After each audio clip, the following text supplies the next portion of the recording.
విజయవాడ కోర్టుకు బాలాజీ గోవిందప్పను సిట్ అధికారులు తీసుకువచ్చారు. లిక్కర్ కేసులో కోర్టులో హాజరుపరిచారు. ఈ కేసులో A33గా ఉన్న బాలాజీ గోవిందప్పను నిన్న మైసూరులో అదుపులోకి తీసుకున్నారు. గోవిందప్ప బాలాజీ అరెస్టుతో లిక్కర్ కేసులో అరెస్టుల సంఖ్య 5కు చేరింది. లిక్కర్ స్కామ్ కేసులో ఇప్పటికే కసిరెడ్డి రాజశేఖర్ రెడ్డి, చాణక్య, దిలీప్, సజ్జల శ్రీధర్ రెడ్డి అరెస్టయ్యారు. విజయవాడ కోర్టుకు గోవిందప్పను సిట్ అధికారులు తీసుకువచ్చారు. ఇక ఇదే విషయానికి సంబంధించి పూర్తి సమాచారం మా ప్రతినిధి ప్రసాద్ అందిస్తారు. ప్రసాద్, ఆమెని మా గత వైసీపీ ప్రభుత్వంలో మద్యం కుంభకోణాలకు సంబంధించి సిట్ అధికారులు సంచలన విషయాలను వెలుగులో తీసుకొస్తున్నారు. ఎందుకంటే ఇప్పుడు దర్యాప్తును ముమ్మరం చేసిన నేపథ్యంలో ఈ వ్యవహారంలో మొత్తం పాత్రధారి సూత్రధారిగా ఉన్న కేసీఆర్ రాజశేఖర రెడ్డిని అరెస్ట్ చేసిన తర్వాత ఇందులో చెప్పిన సమాచారంతో పాటు ఇందులో ప్రమేయం ఎంతవరకు ఉంది, ఎవరెవరికి ఎంత పాత్ర ఉందనే అంశాలపై కూడా కీలకమైన సమాచారాన్ని రాబట్టారు. అందులో భాగంగానే ఇప్పటి వరకు కూడా నలుగురు అరెస్ట్ చేయగా వారందరూ కూడా కస్టడీలో తీసుకుని కోర్టు ఆదేశాలతో విచారణ కూడా చేపట్టారు. వారి ఇచ్చిన సమాచారం మేరకు ఆ రోజు మద్యం పాలసీకి సంబంధించి ప్రధానంగా జగన్మోహన్ రెడ్డి ఆదేశాలతోనే ఆయనకు అత్యంత సన్నిహితంగా ఉన్న ధనంజయ రెడ్డి, కృష్ణమోహన్ రెడ్డి, బాలాజీ గోవిందప్పలు మొత్తం వ్యవహారాన్ని చక్కబెట్టారని, ఎవరెవరికి ఈ డిస్టరీ కంపెనీలు అప్పచెప్పాలి, ఎవరెవరికి అధికారులను ఎక్కడెక్కడ నియమించాలి, వారి ద్వారా ఏ విధంగా వసూలు చేయాలి, ఆ వసూలు చేసిన డబ్బులు ఎట్లా పంపించాలి అంశాలపై ఈ ముగ్గురు దగ్గర నుంచి కూడా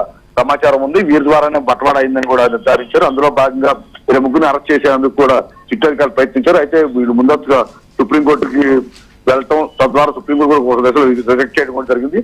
అయితే నిన్న అనూహ్యంగా 3 రోజుల నుంచి కూడా వీరు తప్పించుకుని తిరుగుతున్న నేపథ్యంలో సిట్ అధికారులు ప్రత్యేక బృందాలు నియమించారు. ముగ్గురు కోసం గాలింపు చేపట్టారు.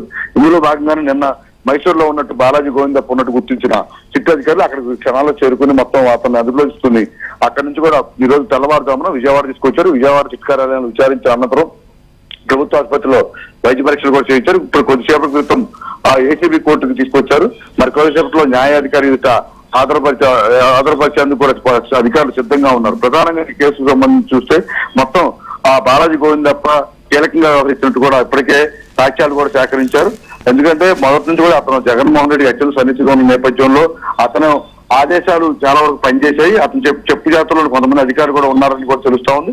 అంతేకాకుండా ఈ రోజు ఈ ధనంజయ రెడ్డి కావచ్చు, కృష్ణమోహన్ రెడ్డి కావచ్చు, ఈ ముగ్గురు ఎందుకంటే కసిరెడ్డి రాజశేఖర రెడ్డి మొత్తం తానే వ్యవహరించినప్పుడు కూడా కొన్ని విభాగాలకు సంబంధించి వీరే మొత్తం ఇన్ఛార్జులుగా తరహాలో వ్యవహరించినట్టు వీరు చెప్పినట్టుగానే కొంతమంది అధికారులు పనిచేసినట్టు కూడా కీలక సమాచారాన్ని అధికారులు రాబట్టారు. వారి ఇప్పుడు ఈ గోవిందప్పను విచారించడం ద్వారా మరికొంత కీలకమైన సమాచారాన్ని రాబట్టే అవకాశం సిట్ అధికారులు భావిస్తున్నారు. ఇప్పుడు కోర్టులో ప్రవేశపెట్టిన వెంటనే రిమాండ్ విధించే అవకాశం ఉంది. ఆ తర్వాత మరోసారి కస్టడీ పిటిషన్ వేసుకుని ఇతను కూడా విచారణ చేసే అవకాశం ఉంది.